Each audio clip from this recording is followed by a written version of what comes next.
Bonjour à tous, dans ce tutoriel on va reprendre le projet 80S et on va essayer de le mixer, donc c'est-à-dire que là j'ai supprimé tous les effets y compris sur le master et on va s'intéresser un peu plus en détail aux différents effets pour avoir un rendu agréable sur une musique. On terminera même sur un effet plutôt avancé. Donc on va la lancer une première fois pour écouter.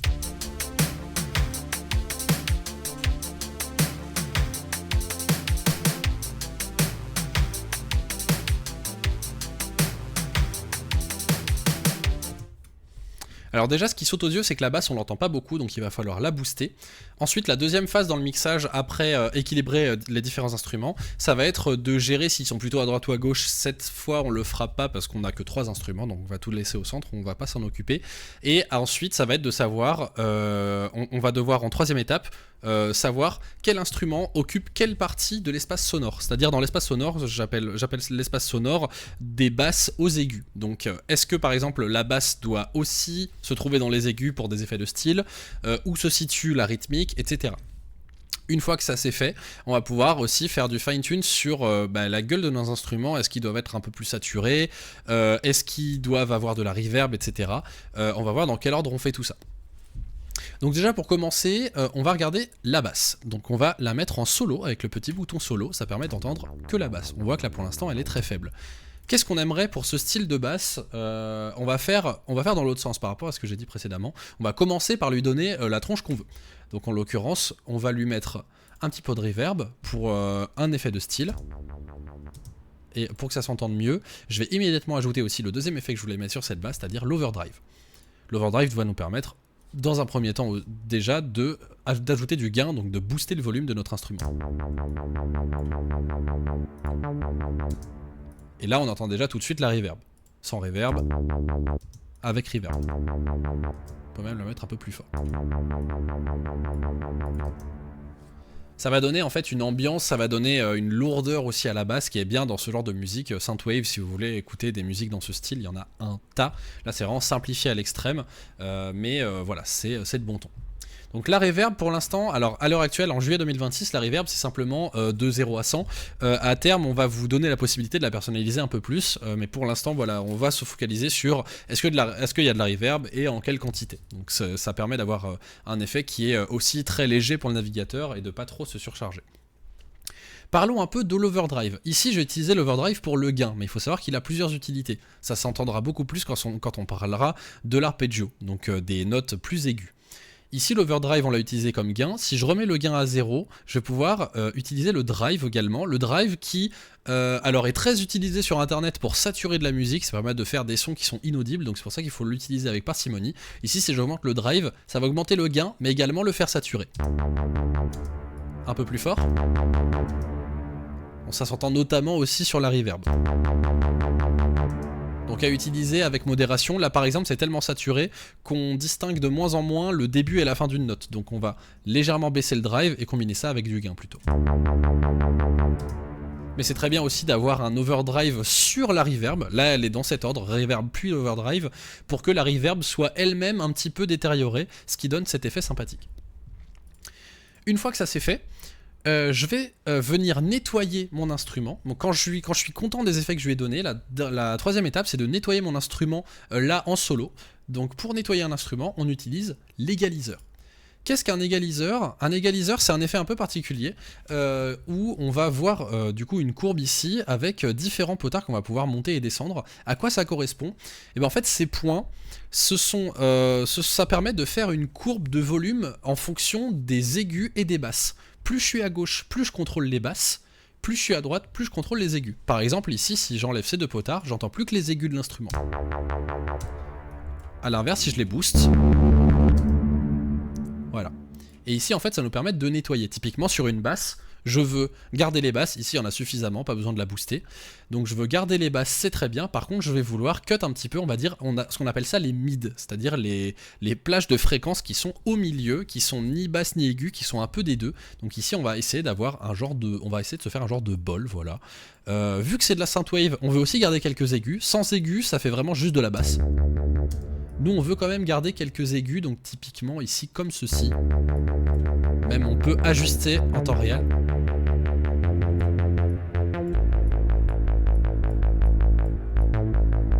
Voilà par exemple. Donc ici on a nettoyé notre instrument, il a plus du tout la même tronche que au début. On va écouter sans nos effets. On va les ajouter progressivement. Hop, la reverb et l'overdrive. Et là l'égaliseur par-dessus. Vous voyez, l'effet n'est pas du tout le même. Après, vous pourrez faire comme vous voulez sur l'égaliseur, ça dépend de comment vous aimez aussi écouter votre musique.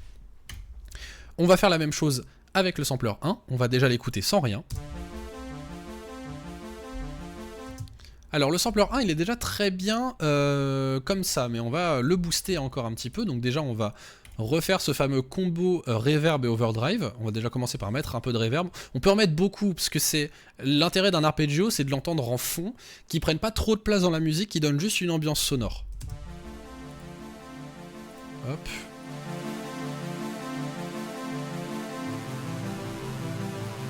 Hop, donc là déjà c'est très bien. Il a déjà un genre de grain, donc on va pas en mettre trop, mais ici si on s'amusait à mettre un peu de drive, ça permet de booster cette espèce de grain typique des synthétiseurs des années 80-90.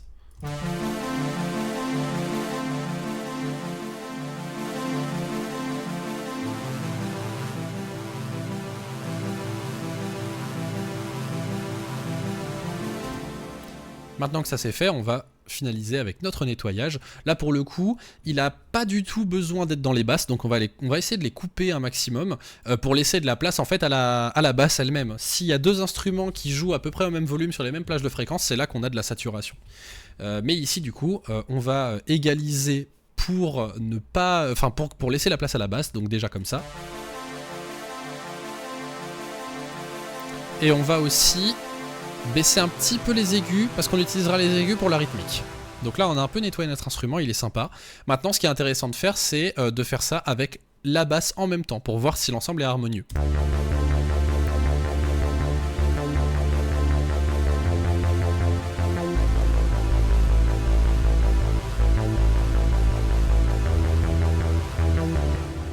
On voit que c'est pas mal, on voit qu'on pourrait ajouter quelque chose, mais c'est déjà pas mal.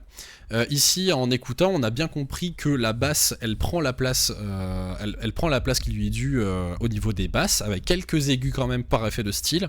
Et du coup, l'arpeggio, le sampler 1, la brasse, elle va être du coup plutôt sur les mid aigus, histoire de donner une ambiance, une amplitude à la musique, que donner un effet où on est en fait dans un endroit immense à la Blade Runner. Et voilà. Ensuite on va faire la même chose pour nos drums. Alors je vais aller un peu plus vite sur les drums, il n'y aura pas forcément besoin de beaucoup d'effets. Tiens, pour les drums, ça va me permettre de parler d'un troisième effet, le compresseur. Le compresseur, qu'est-ce qu'il va faire? Il va permettre d'aplanir les fréquences, d'harmoniser un peu les fréquences. Là, on voit par exemple que, si on regarde le spectre audio, on voit qu'il y a beaucoup de... il y a des grosses basses, puis des petits effets, puis encore des gros, etc. Ici, si on voulait par exemple faire quelque chose de très plat, on pourrait très bien. Comment on fait ça? Eh ben, ici par exemple, ici on a un threshold, ça veut dire seuil. En gros, c'est à quel niveau de décibels on veut aplanir le tout. Si par exemple je le mets très très bas, ça fait qu'il va détecter très tôt qu'il faut aplanir et il va vite niveler. Et là, ça nous donne un effet complètement différent.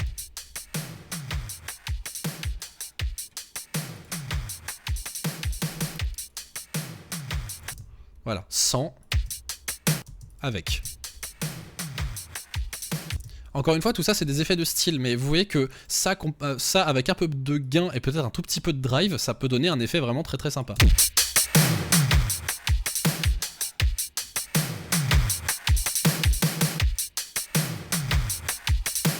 Vous entendez ces espèces d'échos qui se coupent? Ça, c'est à cause du compresseur. C'est-à-dire que s'il y a un énorme son qui vient s'ajouter d'un coup, typiquement à gros kick, ça va couper instantanément le reste des petits sons qui étaient en train de jouer. Donc c'est pour ça qu'on a cet effet de cut un petit peu comme quand vous entendez des gens parler à la radio. Vous entendez le son qui se coupe assez régulièrement, ou alors avec des micros professionnels.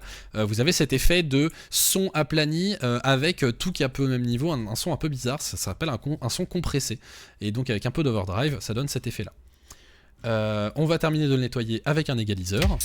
Donc là pour le coup on a un kick, donc c'est la grosse caisse, il va nous falloir quand même garder un peu de basse, pas forcément les basses mid mais vraiment les basses. La partie du centre est déjà prise par le sampler 1, donc on va en baisser un petit peu. L'idée c'est pas non plus d'avoir des drums qui ressemblent à rien, donc on va pas non plus trop les couper. On va rajouter simplement un tout petit peu d'aigu, histoire que on entende bien les hi-hats, donc le Charleston, tout ce qui est cuivre sur la batterie, qui donne ce chic qu'on aime bien. Voilà, sans, avec. Donc voilà, le fait de nettoyer, ça me met aussi en valeur les instruments qu'on a vraiment besoin de mettre en valeur. Et donc avec le tout, ça donne ça. Hop.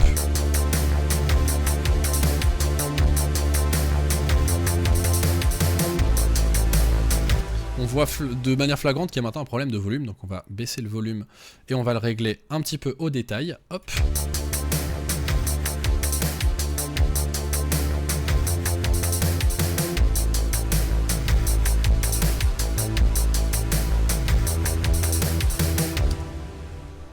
Donc là c'est vraiment pas mal. La dernière chose qu'on peut faire, c'est pour éviter de se faire avoir par de la saturation, c'est de mettre un petit compresseur sur le master, mais il faut faire gaffe à ce qu'il compresse pas tout.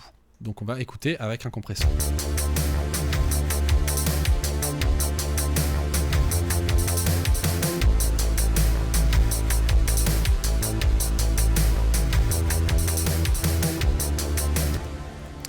Et voilà, et si on compare avec la musique qu'on avait au tout début, on verra que ça a vraiment rien à voir.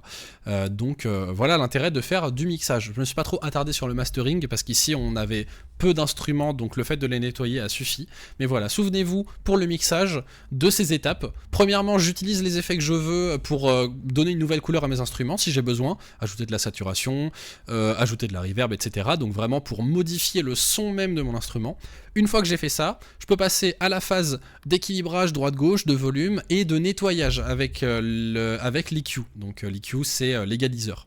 Une fois que j'ai mis ces égaliseurs sur les différentes pistes individuellement, je les fine-tune en les écoutant les unes avec les autres. Par exemple, si j'avais plusieurs pistes de drums, j'écoute tous les drums ensemble.